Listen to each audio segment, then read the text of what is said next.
এখন থেকে আপনার প্রিয় সিরিয়ালগুলো ফ্রিতে দেখুন এক্সক্লুসিভলি শুধুমাত্র সান নেক্সটে। এখনই অ্যাপ ডাউনলোড করুন।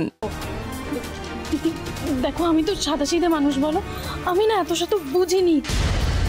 আমি একটু এদিক ওদিক ঘুরছিলাম, এমনি ঢুকে পড়েছি। আচ্ছা দিদি তুমি বলো, আমাদের বাড়িতে যদি কারোর ঘরে ঢুকতে হয় তাহলে তো অনুমতি নিতে হয় না, তাই না? আমি কি করে বুঝবো যে এখানে এরকম কাউতালি হয়ে যাবে? I don't get it দিদি ভাই। তুমি কেন ওকে বেকারি প্রশ্নগুলো করছো? ইটস পয়েন্টলেস না। মানে কারোর ঘরে ঢোকার আগে যে পারমিশন নিতে হয় সেটা তো একটা শিক্ষা, একটা সভ্যতা, একটা সৌজন্যবোধ। আর এগুলো না খুব কম ক্লাস অফ পিপলদের মধ্যে থাকে, সবার মধ্যে থাকে না। আর তোমার বাপের বাড়ির লোকজন যে কিরম, কোন ক্লাসে বিলং করে সেটা তো আমি তোমাকে আগেই বলে দিয়েছি। অ্যাকচুয়ালি ভুলটা না আমারই। আমার মনে রাখা উচিত ছিল যে আজ এ বাড়িতে তোমার বাড়ির লোকজন আসছে আর তারা ঘোরাঘুরি করবে পুরো বাড়িতে।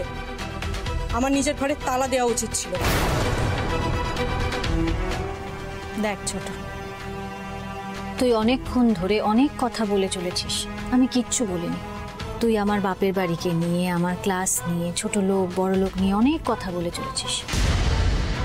সত্যি তো বেবি যা করেছে সেটা অন্যায় করেছে, তো রাগ হতেই পারে।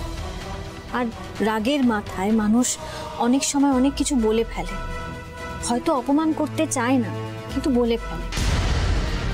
কিন্তু তার মানে এই নয় যে তুই বারবার একই কথা বলে যাবি। বেবি অন্যায় করেছে, ও তো স্বীকার করেছে। ও প্রথম অন্যায়টা করেছে, তোর ঘরে ঢুকেছে তোর অনুমতি ছাড়া, তোর পছন্দের জিনিস নষ্ট করেছে।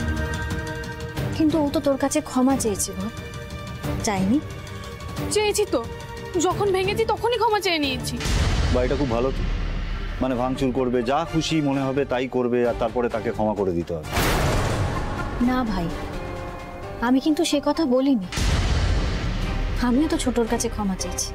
বল ছোট, আমি তোর কাছে ক্ষমা চাইনি? কিন্তু তুই তো বারবার আমার বাপের বাড়ির অবস্থার কথা বলে চলেছিস। আমরা গরিব, মানছি, এটা তো নতুন নয় তোর কাছে, তুই তো জানিস আমরা গরিব।